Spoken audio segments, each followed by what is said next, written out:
Bar weep, Granagh weep, Nini bon!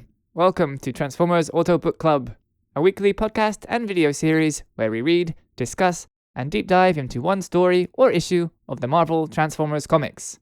I'm Gary, your host bot, and the only voice you'll be hearing this week. How are you doing? I hope you're all healthy and doing well. Something's going around here, at least in the area of Tokyo that I work in. Lots of kids and even a teacher have been absent from the preschool that I work at, and others fully closed due to a mixture of a flu outbreak and other illnesses. I've got a little sniffle myself, which I'm hoping stays as just a sniffle and goes away quickly. 16 years of working with under 5s has made my immune system pretty strong, and I've been wiping noses and disinfecting my hands all week, so I'll count myself lucky if this is the worst that I get. I'm so happy to announce a little milestone that TFABC has reached. The past episode brought in a few new subscribers and it pushed the count to 100. That's awesome! Thank you so much to everyone who is subscribed. That's amazing. Having all of you on this ride through these bizarre stories with me is such an honor and a joy, so thank all of you so much for your support. I previously talked about streaming building a model kit, which I think I'll still do, but I mentioned before that my first attempt was an absolute, and shout out to Johnny here, train wreck. And to compound that, the video of it all is totally gone. I don't know why. I thought Twitch kept your recordings for like a month, and that's not true at all. It keeps it for 7 days. So by the time I had fixed my mistake and recovered, and felt like editing down the video to finally upload to YouTube, it was all gone. I didn't get very far into building it anyway, so I can continue, I think, but yeah, that first part is gone. Though I'm happy to report that the part separating tool that I found on Amazon actually worked, so after some wiggling and kind of scratching and nicking up the stuck parts, I was able to separate them, so I can keep building Soundwave. They're all internal joints anyway, so luckily it won't affect how he looks when it's finished. But now I'm going to be even more cautious and worried about messing things up again when I do finally build more. I only managed to do his head and 2 shoulder joints in the 1 hour I spent doing it last time, and then there were like 30 minutes of me panicking and trying to separate the 2 parts without breaking them or breaking my fingers. So I feel like this is going to take a while. One more thing before we get into today's issue. I have also mentioned starting a Patreon, which I have not done yet, but I do have a Wednesday off work this week. It's a national holiday here in Japan, and what does one do with a Wednesday off? So I'm going to spend that writing notes for an upcoming episode, and hopefully starting the Patreon, and working on a video I promised somebody else that I would make months ago, and haven't got around to that either. Anyway, that's all for the preamble today.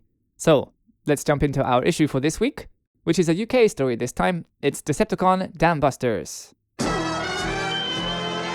This is another multiple part story that I thought I would just put into one episode just to keep things easier. Though the next 2 stories are also UK stories, which do connect to each other, and I felt like I could roll into one episode, but I think I'm going to keep them separate as 2 shorter episodes because that gives me more time to write the next US issue, which I haven't even started yet. So, Autobuddies and Decepticons, get ready to transform and roll into Decepticon Dam-busters. The first thing that I'm going to talk about is this cover, and there's a bunch of stuff on the front here. So, firstly, back when Uneven Flow and I read our first UK story, he mentioned that soon we'd see the price increase, and here it has already, from 25p in January in 1985 to 30p in October 1985. I don't know enough about economics or the UK economy in 1985, so I don't know how impactful or not a 5p increase over 10 months is, but it is kind of interesting, at least to my nerdy mind, that you can actually track it over time through comic book covers. It's just something I'd never considered before. I think that's kind of cool. In this yellow starburst thing, it mentions a free giant poster inside, which I was so curious to see. I wanted to know who did the art for that, and what the Transformers featured in it were based on. A user called Higgs79 on TFW2005.com's forums posted a thread of their collection of all the free stuff given away with the UK comics, which they said took them quite some time to piece together. I really love the niche things dedicated fans will do. I thought that was such a neat little collection to curate. Some of these things look like stickers or transfers too, so I can't imagine how difficult it was trying to hunt down unused sheets of stickers and transfers from 40 plus years ago. But somehow Higgs did it. I don't think these are included in any reprints, so I don't think many of us would have even seen these posters, much less own them. But now I want to hunt down these posters myself because they're so cool. The artwork has that kind of G1 charm, but even just the layouts and the designs have this 80s feel to them that makes them really neat. The only thing is that Higgs has put them in chronological order, I think, and there are no labels or information in the file names to confirm which poster came with which issue, so Come with me, I'm going to go on a short tangent here and pull up the ones that they've included in their thread that I think will have been in the stuff that we've read up until now. First up, there's this one of a fight between Optimus Prime and Megatron.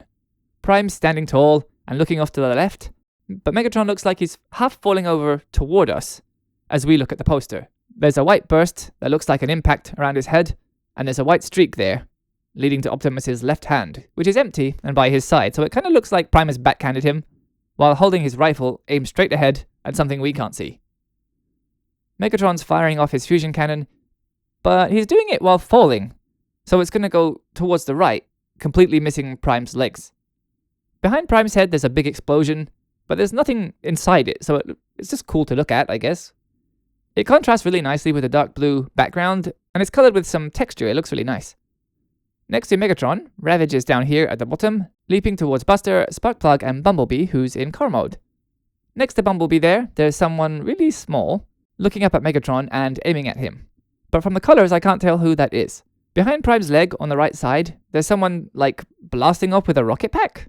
I know Gears has foot boosters, but that doesn't look like him. It looks like the jets are coming out from their back. And then at the top on the left, there are either two more flyers, or it's just one jet going through its kind of transformation, because there's a third ghostly white jet, and then a jet looking kind of like a bird, and then one fully jet-shaped plane in red and white. To my eye, that looks like Starscream, but I'm still really bad at recognizing everybody, so I could be wrong. At the bottom, there are three weirdly spaced yellow circles showing Prime, Ravage, and Megatron again. For some reason, they feel kind of random. The composition as a whole is a bit weird here, especially when you look at the poses for too long. But Prime looks awesome in this proud, upright pose. I like the colours in there a lot too. And there's Bumblebee looking like Lupin's Mini from the Castle of Cagliostro. They drew that beetle really nicely. Next up is one of two that I like the best. I can't pick a favourite, and you'll see why in a second, but I really like this one with a space background and a big image of Cybertron, looking all metallic and dark blue and silver, taking up the top right. And then next to it on the left are Prime and Megatron in their robot and transformed modes. And then down at the bottom half, from left to right, there's Prowl, Mirage, Starscream, and then on the right there's Shockwave, whose little picture of his alt mode looks bigger than even Starscream's jet mode. I know that's correct, and that his gun form is big, but it looks so huge in comparison with the others. But that's awesome. I like that. I root for the Autobots, but just even this far into the comic, I kind of think Shockwave is a really cold monster. And I don't want him to win, really, but as a villain character, I totally love him already. You know what I mean? I love to hate him, kinda. And speaking of, a tangent within a tangent here, but I promise it's short. A company called 30 have put up pre-orders for their MDLX version of Shockwave, and it's incredible! It keeps Shockwave's original shape, but it adds all these little mechanical details, like embossed parts and textures, to make him look a bit more technical. It's stunning. I really, really wish the Michael Bay movies had gone this direction with the designs. This looks so awesome to me. I'm starting down a dangerous path. I think this is the 6th Transformers toy that I've seen that I would love to get my hands on, and this guy is over $100, which is a big chunk more when you convert that price into the now extremely weak yen. I don't need to buy this, but oh, I want to buy this. Pre-orders are up, and it's shipping in Q3 this year, and let's see how long I can hold myself back from slapping the cash down, because the more I look at this... Anyway, back to the poster. Yeah, I love to have this in my house too. This one is super neat, and I really dig the inclusion of Cybertron and the darker color palette in general. They fixed the yellow chest on Megatron in this too. In the UK comics we've read, he's been shown with this yellow chest, and that's because on the toy packaging, the image had this kind of light reflecting off him, which made it look yellow. So the colorists took that to mean that he actually was meant to be yellow. But it's interesting that he's grey here. He also has this swirl pattern on his chest, which I've seen a bunch. I've seen this pattern on his chest on figures and all kinds of stuff, but it hasn't been in the comics I've read so far. So I wonder where that does come from. I guess it's part of the story, and I'm going to find out eventually. Next up, who doesn't love at least one of them? The Dinobots. We got Slag on the far left. Next to them is Grimlock, who's in his robot mode, and closer to us in the foreground. And then behind him, but next in line, is Snarl. And on the right, there's Sludge, and they're in robot mode. And then flying overhead is Swoop. We'll talk about it later, but my favourite Dinobot from the show is Grimlock. I'm just so endeared to him because of that voice and his kind of gentle, most of the time, and simple, giant personality. But I have to give it to Swoop too. That voice is just insane. In the comic though, as we'll get to when we finally get inside the story of this issue, I couldn't say which one is my favorite Dinobot yet, because they're a little bit different from their cartoon counterparts in the comics. The colouring on this poster is like an album cover from the 70s or something. There's even some mist around their feet at the bottom here, and some streaks of light in the sky. Grimlock and Snarl are both holding these massive swords too. They look really cool. And you can kind of hear some badass metal music starting up as they stroll out of the fog in slow motion. The next one looks like it's based on the toy designs for sure. You can even see where the screws are on the toys from looking at Prime's back here. And I'd never really seen or noticed this before, but in this poster, Megatron's crotch and the trigger are down there. And they're so prominent. It's like borderline inappropriate, if you ask me. Wow.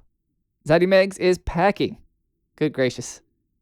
Actually, the top of his crotch and the lower edge of his torso don't even align up here, so I don't know if the OG Megatron toy was like that too. It looks kind of weird. He's yellow in the chest again here, but also has that wavy detail I was talking about before. Megatron is further back, but we've got Prime here in the foreground, and it's not totally clear what's happening between them. Megatron is firing off to the left, totally missing Prime by quite a wide margin, but Prime has one hand up and his head turned to the side, like he's panicking about being shot at. His forearms have these big notches in. I guess the toy had those. There's this red panel coming, it looks like from his gun. It's obscuring the lower half of Megatron's left leg. It looks out of place, but I'm kind of assuming they literally just posed two figures and drew this from that. Prime's pose is kind of strange, and Megatron looks so pleased with himself for someone who just fired off a shot in the complete wrong direction. My favorite part of this one, though, is the nighttime cityscape behind them. That looks really nice. It's a cool poster, I totally have this in my place. But the longer you spend looking for details, the more wonky it looks, I think. Just plonking in the usual explanation, but yes, I'm being overly critical because without that, what would I even be doing making this show? But weird as it might be, this is still a really cool Transformers poster. Last up for now, maybe we'll revisit Higgs Thread to see other posters in the future, but my dual favorite with the space poster. This bright red and blue poster with a rectangular grid on the floor, and there's a big Transformers logo up the top, and big bold white letters at the bottom that say, "The battle goes on." And in the middle here, we've got Megatron to the left, once again with that prominent crotch, and once again firing the wrong way, right over the head of, for some reason, Gears. In this pose, that makes it look like he's kind of semi-crouching, like you do when you stand up with a tummy ache. He's a little bit crooked here, but he's firing off over to the left, directly at Megatron's huge groin. But he's angled a bit to the front, so actually I think it's kind of in front of the Megadong. And then behind them, both in the background, is a building. It looks like Peach's Castle from stage 1 of Mario, made of the same kind of rectangular grid as the floor is. The design is so 80s, I really dig this one. And these are so cool. I kind of want to collect these for myself, though I don't really have space or the ability to hang them anywhere. Maybe one day. Alright, those were so cool, but we took a long detour, and we haven't even finished talking about the cover yet, the main image of which recreates one of my all-time favorite Transformers moments, the battle between Optimus Prime and Megatron on top of the dam, where they use their energy weapons for the first time. Though in the cartoon, Prime's axe is orange, and Megatron's flail is purple. Here on the cover, they're just metallic colors. Megatron's swinging the flail, and Prime has his axe arm across his body, like he's just swung at Megatron, and is coming up with the counter. It's cool to see that this moment was so standout in the cartoon that they adapted it here in the comic. This is the first time the comic has followed something in the show so closely, besides the setup of the war, the arc, and the crash. Alright, let's open up and get to the story. This story starts in a pub. It's very recognizably British. Unlike the first UK story, which tried to distance itself as much as possible from the US stories, this one puts the arc close enough to the pub that it's within a walkable distance. So the line between the UK and Oregon is really blurry in this story. And that's not really referenced or clarified. They never say where we are. So if you're British and recognize the style of the pub, you might be confused about that since the arc is in Oregon in America. But if you're an American and you just think of this as a bar, then I guess that's fine, that works. The British vernacular sprinkled in here kind of messes with that too.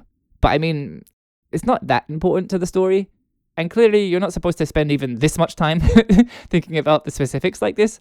But yeah, Oregon and the UK just kind of get mashed and blended together for the purposes of this story, which starts with a news broadcast that's playing in the pub. The news actually muddles things even further because it shows footage of the Dinobots, which was captured by a holidaymaker. So they're saying that this is British news using footage taken by someone who was on vacation in America, and they caught the Dinobots on film battling with Megatron. This might be my favorite example of one of the tropes of the series so far. The holidaymaker who provided this footage and doesn't even appear in this comic, gets a first and last name. Brad Newbury. No need for that, but there it is. Thanks, Brad. The guy sitting at the bar complains to the barman, who also gets a name. He's Charlie. He asks Charlie to turn, quote, that rubbish off. The pint mug the guy is drinking from is a common sight in pubs in the UK. And there's a nice time capsule there because on the bar, there's an ashtray with smoke rising from it. You can't smoke in pubs in the UK anymore. Charlie is surprised that the guy isn't interested in the news. After all, Earth has been invaded by giant alien robots. And yeah, Charlie says, right here on our doorstep. But the guy grunts and he says the movie looks like it's from a movie set. So he clearly doesn't believe what he's seeing and he thinks the whole thing is a hoax.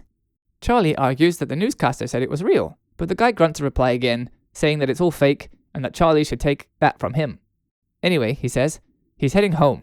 And he leaves the pub, grumbling to himself about how silly these fake giant robots are, especially the idea of dinosaur-shaped ones. But his grumbling trails off in surprise because he walks right into Grimlock, who's hanging around outside the pub. I don't know why he'd come to a built-up residential area and just hang around there, but whatever it is he's doing, he's just as surprised to see the guy. And he remarks that he's fascinated, and that this must be one of those humans that Ratchet had told him about. You can see, like in the comics, we've had Ravage, who can't talk, talking. Soundwave's usual staccato speech isn't in the comics either. He talks pretty normally. And now Grimlock, who has a super recognizable way of speaking in the cartoon, he's like more brawn than brains, is speaking normally here.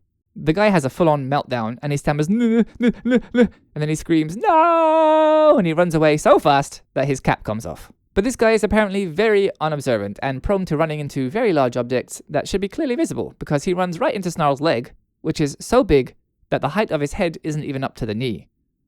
He smashes into it so hard that he knocks himself over, and Grimlock comments that so far he doesn't think much of humans, or as he says, carbon-based life. Snarl agrees, but says that no matter what they think, Ratchet maintains that they are the dominant life form here on Earth. Sludge wonders what happened to the life forms the Ark based the Dinobot designs on, because they seemed much better. While they're discussing all this, the guy's mental break hasn't finished.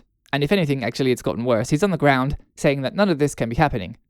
But then, in the distance, he spots an approaching ambulance, and says, "I'm saved!" He calls to the driver, and tells them that they need to get away from the monstrous machines. A voice answers him, apologizing for the Dinobots, but asking the man to understand that this is the first time they've ever seen a human. Of course, the voice was Ratchet, who transforms to speak to him. But it just does more damage to the poor guy's declining sanity, and he runs away screaming, without hitting anything this time. But we can see him behind Ratchet in the last panel there, running away down the road. And Ratchet says, "Oh dear." I really love Ratchet in the comics. He asks the Dinobots if he can speak to them for a moment by saying, "A word in your audio sensors, guys?" The little red box says later, so Ratchet has been trying to explain everything to them for some time. And we rejoin him wrapping up by telling them that they need to learn to keep away from the humans and try to be less conspicuous. Swoop asks, why? They're the good guys in this war. He says that humans being scared of Decepticons makes sense to him, and Ratchet tells him that humans can't distinguish between Autobots and Decepticons. The giant, brightly coloured emblems don't help, apparently. Grimlock is confused by this and says that surely the humans know that the Autobots have been the ones protecting them from the Decepticons. Surely by now they know that they're not going to harm them.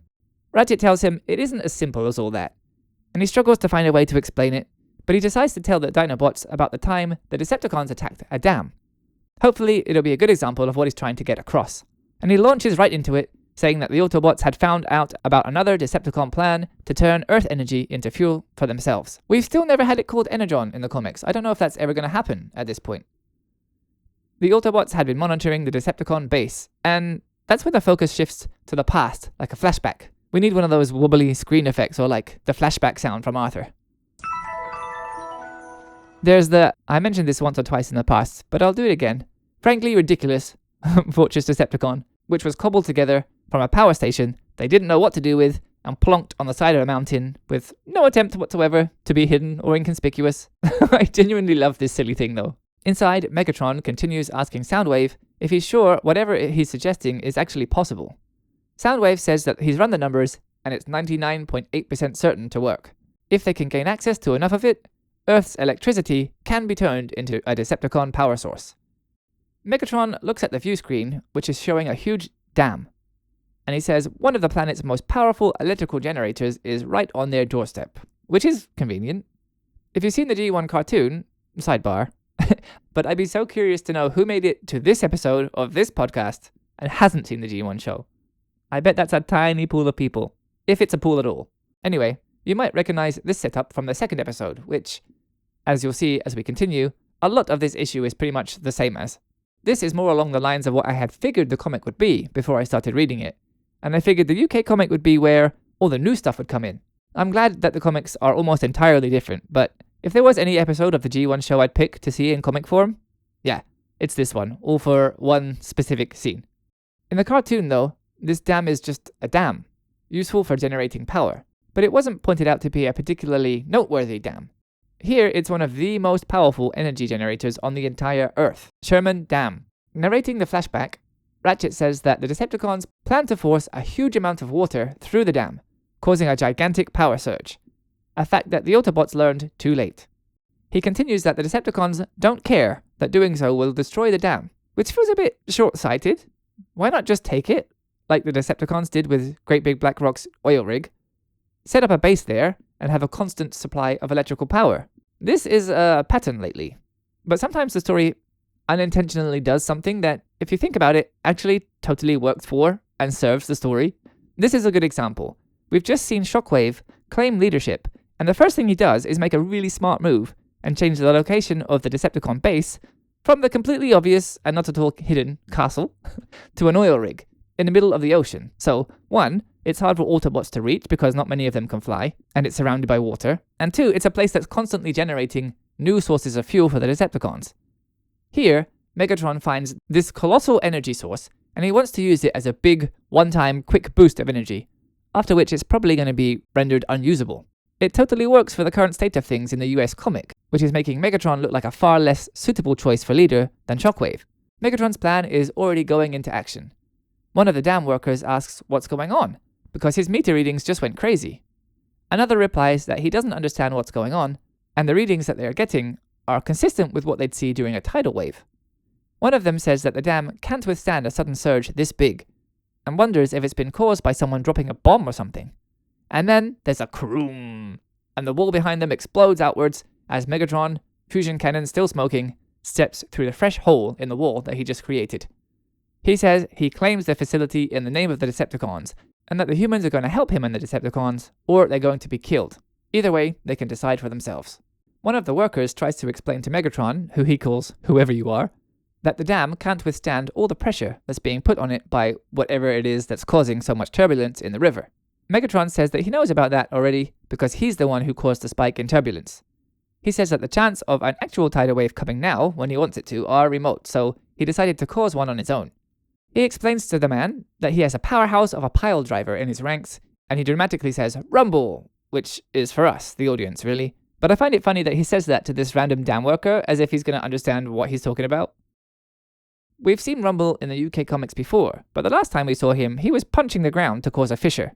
This time he's using his pile driver arm, so I guess the UK staff have now seen a design of Rumble that includes them. Megatron tells the man that they're going to set up their energy transferal apparatus, and then they'll have him open the dam completely so that they can absorb all the resulting energy. You know, as much of it as there's going to be before the entire thing breaks open, and it's a disaster because Megatron wants to mess around instead of playing the long game. Actually, Megatron uses the phrase, "suck this power station dry," which is a sentence that has aged poorly, I think. Ratchet continues his story in this orange box here, and says that the Ark detected the energy spike caused by the goings-on at the dam, and they knew immediately who must have caused such a large surge of energy, which was so big that despite it being a Decepticon plot, Optimus was impressed by the scale of what Megatron was doing. And Prime shouts, "By the Matrix!" And Prime figures out right away, too, that what Megatron is doing is going to cause the dam to break apart. And he doesn't say so, but I guess Prime is smart enough to figure out that that is going to be a disaster for the humans in the local area. So he says that the Autobots have got to do something about this, and he points up at Megatron, who is standing on the top of the dam. Prowl says that that means taking out Megatron, and Prime replies, "Doesn't it always?" Megatron says, "Greetings, Autobots," and he points his fusion cannon kind of up in the air. He says he's glad that the Autobots will get to see his, quote, "final victory." Prime says, "Let's stop this maniac," and asks Hound, who's hiding behind some kind of pillar, it looks like, to find whatever it is in the river that's causing the turbulence and stop it. Everyone else is going to secure the power station, and Prime says he'll see to Megatron. I don't know if C2 is a British phrase or not actually, but just in case, as you can probably tell from the context, it means to take care of. But when you use it when a person is involved, it has the implication that there's going to be some kind of confrontation. You can say, I'm going to give them a seeing to, which really sounds like you're about to hit somebody. You can make it sound even more violent by adding a good in there too. I'm going to give him a good seeing to. It's a very gentle British way to say I'm going to go and beat someone's ass. I did not expect so much of this podcast to be translating British vernacular, but it just so happens that I can do that, so I feel like, why not? British English, as I've noticed more and more, having moved out of England and having an American partner, can be extremely confusing to non-British people sometimes. Even more so because most of the time they're the same language, but every now and then they're just different. My partner and I have tried several times to find the exact distinction between what I would call a cupboard and what I would call a closet. The word upset has also caused several miscommunications. I would love to hear Peter Cullen doing Prime with a British accent though. I'll see you to Megatron. Ratchet continues. Prime's plan sounded simple enough. But of course, taking the dam back from the Decepticons isn't going to be as simple or easy as it sounds. In the artwork, there's a gun battle going on between the Autobots and the Decepticons. And just in the background a little way, we can see one of the Autobots laying flat on the ground. And they're coloured to be the same as the ground is, so I can't make out who it is, but R.I.P. buddy. Ratchet adds that things weren't any easier for poor Hound, who has been sent to search a river. And there's a picture there of the poor guy up to his shoulders in water. He dives under the water and spots Rumble, who he kind of does a little burn on. He says he should have figured that the cause of the problems in the river was him, and that he's not very smart, but he makes up for that in raw power. I don't know if I agree there, actually. I feel like Rumble's arms are only really useful in very specific situations. If he does pin you, though, he can pile drive your face off, so you'll be in big trouble if he does get on top of you. Hound says that it's surprising that any of the riverbed is still left if Rumble is down here. Ratchet says that Prime took the most difficult task, which was seeing to Megatron. And Prime approaches Megatron on the dam, who yells that the Autobots are too late. The Decepticons have won. And he says it twice. Won! Won! I can hear Frank Welker. It's kind of a silly hammy line though, right? There's no need at all to repeat the word like that. But that's pure Megatron for me. I just love it. Just the bombast he has sometimes. And then we get to the scene I was talking about earlier. I'm sure everyone who has seen it remembers this sequence because it's both so fucking cool. And as far as I'm aware, having watched G1 again very recently, like I'm just about to finish the very end of Season 3 now. These weapons, unless I'm forgetting something, never get used again. At least in the G1 show, I mean. They're so cool. And it's kind of surprising to me that they only ever appeared that one time. And as usual, I'd be so curious to learn the exact reason for that. Given the meta behind the show, the prevailing theory is that continuity didn't really matter that much, and it was just an idea that they used once and forgot about. And I guess that's possible. I'm certainly taking these stories both more and less seriously than intended in equal measure, I think. It's a weird thing that I do, I think, but I love it. As Prime approaches across the dam, Megatron raises his arm and his hand retracts inside it, and from inside a purple beam appears, which changes into a purple flail. Not a mace. I've seen people be very upset that it has been called a mace. A mace is a heavy, spiked ball on a stick, and a flail is some kind of ball on a chain used for swinging or flailing. So Megatron gets out his flail and taunts Prime, saying that since he's here, it would be a missed opportunity not to fight, hand-to-hand, Cybertron style. And he takes a wide swing at Prime, who ducks and taunts back, "If you want it, Megatron." And then continues on the next page, "You got it!" And is using his own energy weapon, a bright, yellow, double-headed axe. Megatron roars and swings again, but Prime smacks his flail away with his axe. Ratchet pops up again to tell us that while Megatron and Optimus threw down, the other Autobots were pressing the attack on the rest of the Decepticons. Starscream calls to Soundwave and tells him to hurry with the Energon fuel cubes, because they can't, quote, hold this lot forever. It sounds pretty standard, right? Especially if you're an entrenched Transformers fan. But there's something really noteworthy in that line. This is the first time anyone has ever mentioned Energon and Energon cubes in these comics. They've been saying fuel and energy, but this is the very first instance of the word Energon being used. And of course most of us know what it is, and it isn't strange to hear, but they didn't explain it at all for anyone whose only exposure to this universe is these comics. Let's wait and see if it becomes the norm, but at least for now, we've got our first confirmation that Energon exists in these stories. I just thought that was an interesting note.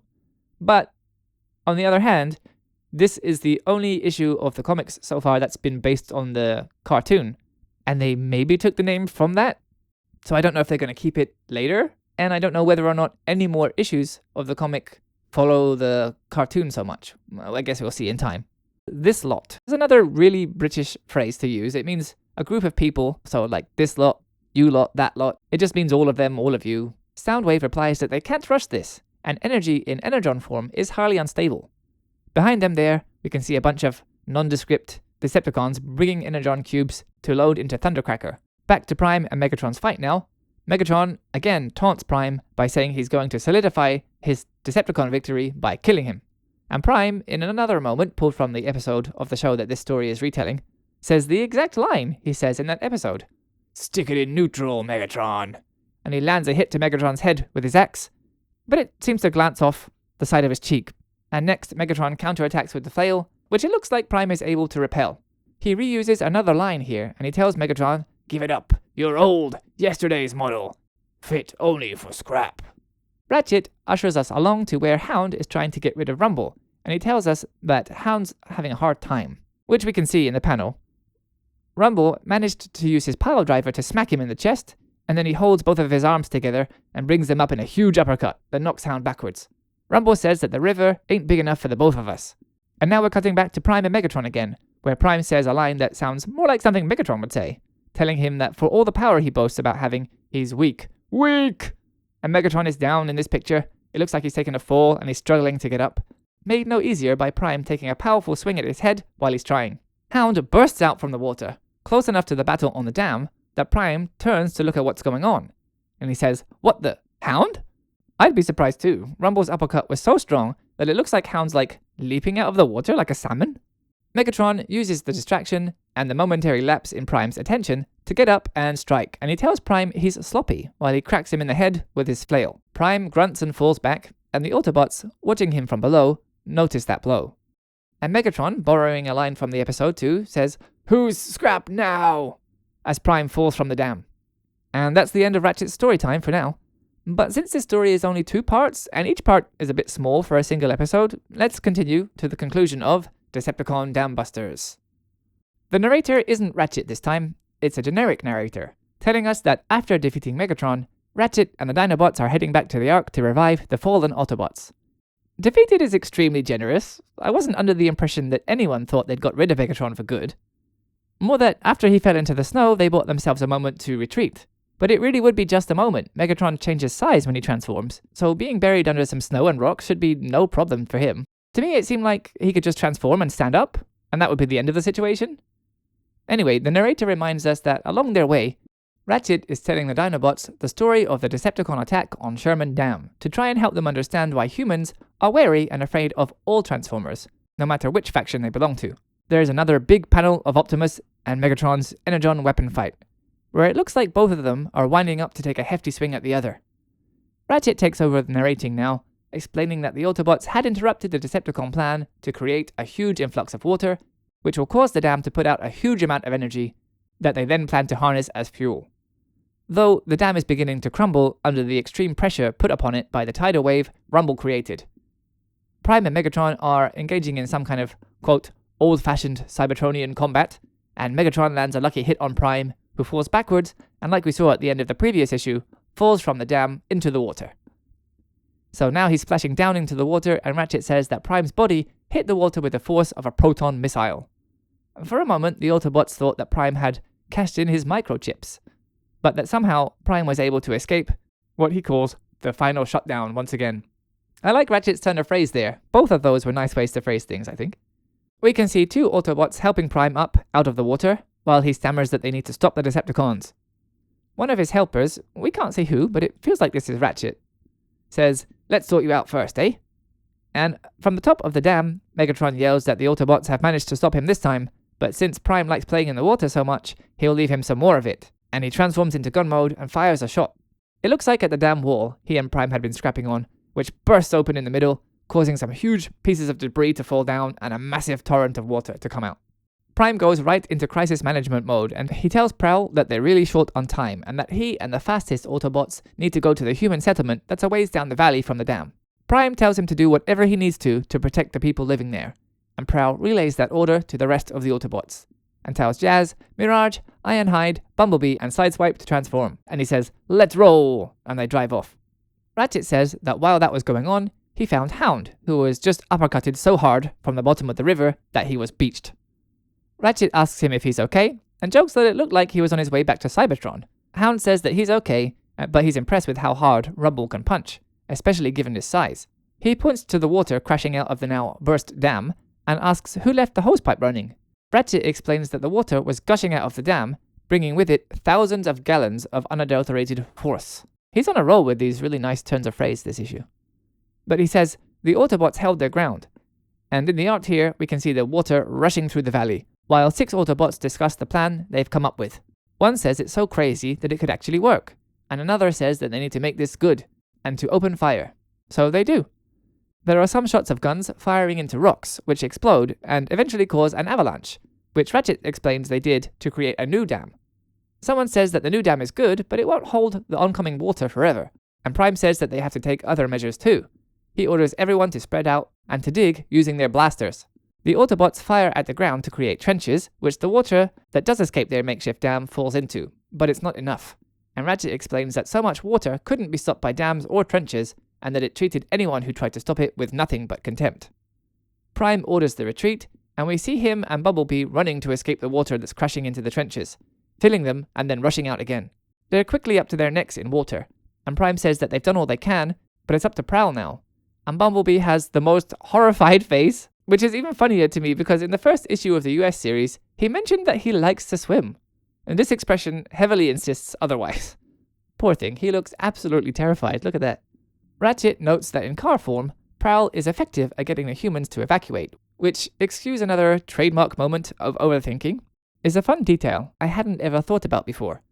The Autobots took on various vehicle forms, and a lot of them are innocuous vehicles. But in this initial group, Prowl, Ratchet, and maybe you could say Hound, all got vehicle forms which carry a role with them. Ratchet is a mechanic, so his ambulance form matches the role he actually fills in the Autobots. I wonder if that's a coincidence or not, and if not, then it follows that Prowl must have been some kind of law enforcement on Cybertron, and Hound may be military, if there was a Cybertron military in peacetime. Ratchet sounds a bit surprised about how helpful Prowl's form is, so it sounds to me that the Autobots might not necessarily have known what their vehicle forms mean to the humans on Earth. And I'd never considered that before, so it could be that Prowl and the others are just now learning that his police car form carries some kind of authority with it. Another very quick aside, and then I promise we'll get back to the plot. I recently watched an American movie, and someone in it referenced a police car as a prowler. And we don't call them that in England, so before then I never knew that Prowl's name comes from that. And once I heard it, it clicked and makes a lot more sense to me. Bumblebee being yellow makes it make sense for him to be called Bumblebee. I mean, kinda. He has no stripes, but actually that kind of car is called a Beetle, isn't it? It would make way more sense for him to be called Ringo or something. Anyway, back to the story. As Prowl drives through the residential area, he tells the humans there to evacuate, and it looks like they're listening to him and getting themselves out in a hurry. There are parents carrying children in suitcases. Ratchet continues that Jazz and Sideswipe were more popular among the younger residents, who, in the art, are swarming them both, so much that they have passengers on their roofs, and even on their bonnets too.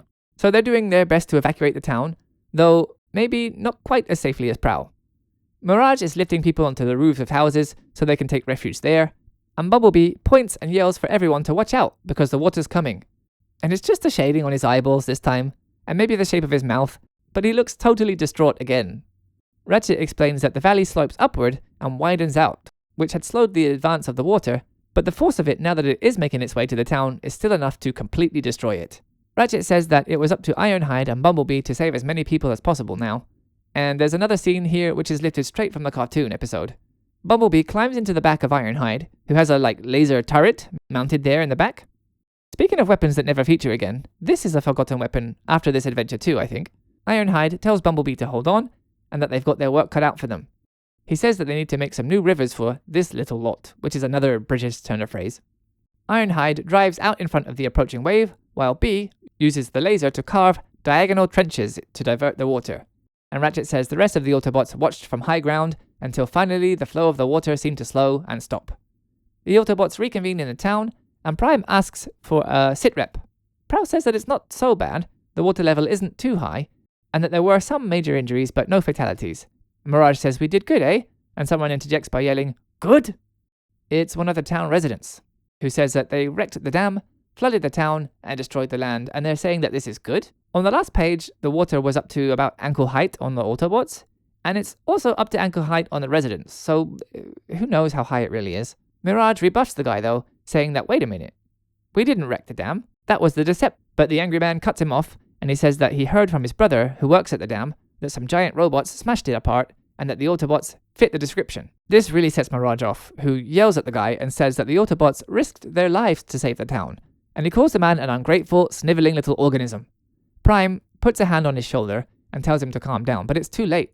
Mirage's outburst was enough to convince any witnesses that the Autobots were villains, despite Prime's intervention, which feels a bit unfair actually. He was clearly telling Mirage to back off, but that was their takeaway anyway. And there are some civilians in red here, recoiling as the Autobots drive away, in such a gigantic overreaction. The Autobots are leaving, clearly driving away from these people. But this one old man looks like he's screaming. Someone else has their arms stretched out, like they're gonna try and defend themselves from a retreating vehicle? But the image of someone screaming as a car drives off is so funny to me. And then we rejoin Ratchet in the present, explaining that every time since then that the Autobots have tried to help humans, it's ended up going the same way. Humans see a transformer and assume that they're malicious regardless of which side they really belong to.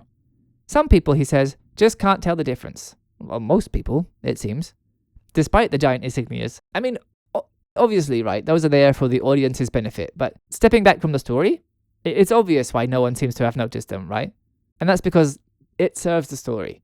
But if this were really happening, every piece of footage and every photo of every Transformer would have been scrutinized. People would have noticed those symbols.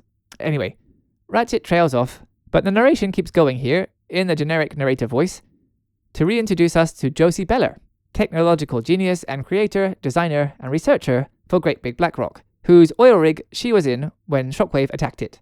She was badly injured in the attack, horrifically electrocuted, which left her paralyzed besides one arm. This is the first time the UK comic has ever directly connected to the US comic, and it's with the current, excuse the pun there, Josie, event too. It ominously tells us that she hates Transformers and she's going to do something about it, which, as we know from the most recent US issue, is true.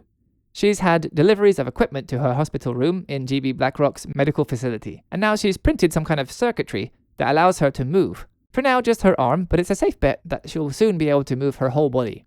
And actually, I don't think that's too silly, really. We have the technology now for remaining parts of a missing limb to move a prosthetic. So maybe using this exoskeleton, maybe she's doing something similar. Obviously, this is way before the current technology had been invented. This is the 80s, so it's really cool to have this totally crazy kind of sci-fi thread of plot that was totally impossible fantasy at the time, having aged into the realms of possibility in the 40-ish years since this was written. Next, it says, meet GB Blackrock, which we have before, but remember, this is a new reading order.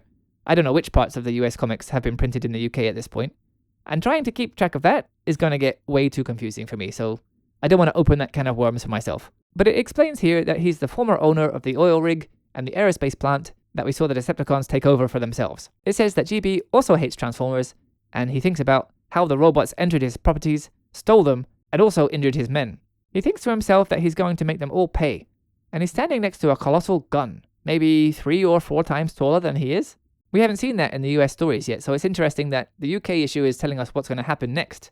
We join Swoop, who's flying miles above the others on the ground. Swoop sees Mount St. Hilary, and in what feels quite out of character for what we know of the G1 Swoop, says, "Yay!" I love Swoop's cartoon voice. It's one of my favorites, actually. It's an insane voice, but I can't imagine it saying yay. Swoop's happy to see Mount St. Hilary, and says it looks a little worse for wear, but still, they're glad to finally reach it. And the, quote, nearest thing they have to a home, the Ark. Swoop transforms and says old Swoop's gonna be the first through the door. Not to harp on this too much. It might just be me and the way I kind of think about and experience media. But in just this one speech bubble from Swoop, I have so much more idea of their personality than their entire screen time in the show. I get the sense that Swoop is kind of a cheerful character, a little bit cheeky, playful, because they're happy to be the first one back, thanks to having been able to fly ahead. There's a green box here, and I think it's best that I just read it exactly as it's written. Transformer configuration does not compute with known forms. Query, Autobot or Decepticon. Magnification. And the owner of the voice zooms in on Swoop's Autobot emblem, so at least someone is trying to identify who is who. It notices the Autobot insignia and confirms, Autobot, main program commencing. Outside with the others, still catching up to Swoop, Ratchet says that he wishes Swoop hadn't rushed off ahead. There could still be Decepticons on the Ark. But Grimlock says, "Hey Doc," which I thought was a cute and friendly touch. He tells him not to worry so much about Swoop, because he can look after himself. So Swoop is definitely male, which I wasn't sure about actually. Grimlock says Swoop is fast, but in the panel we see poor Swoop, all in red, getting clocked in the face by a fist, owned by the same person as the mystery voice. Grimlock continues, saying that Swoop is real strong too, and we see the poor guy getting his head absolutely pounded by 2 fists. The Dinobots are just entering the Ark, as Grimlock continues, "Yeah, he's nigh on," and then he cuts off by saying, "Oh my," and Sludge yells out, "Swoop!" Slag stammers, What is that?" And then we get this big old panel full of vindication.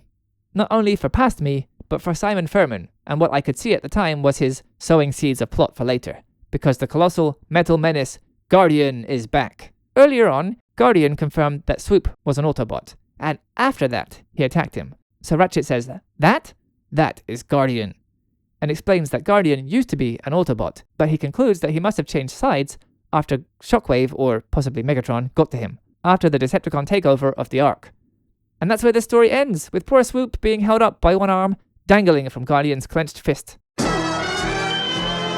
What an awesome twist! And this was threaded together super well. The timing of everything works and makes sense. Mostly. We have a little bit of a blank in the timeline for Guardian. We don't know what the Autobots did with him after he was pretty easily knocked out by Windcharger. But besides that, yeah, this was really nicely pulled off. And what a cliffhanger for next time.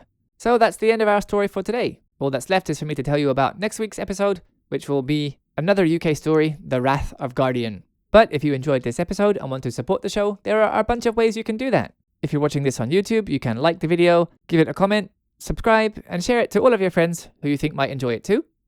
If you're a podcast listener, you can leave me a review on your podcast platform of choice. I still don't have a single one of those yet, but I hear that those are very useful for helping new listeners find the show. And of course, you can join us on the Discord using this QR code or the link in the description to come and talk about giant robots with me and some of the former guests and some listeners too. So I hope you'll join me for next week's episode, but until we run into each other again, take care, be kind, and do good. Till all are one.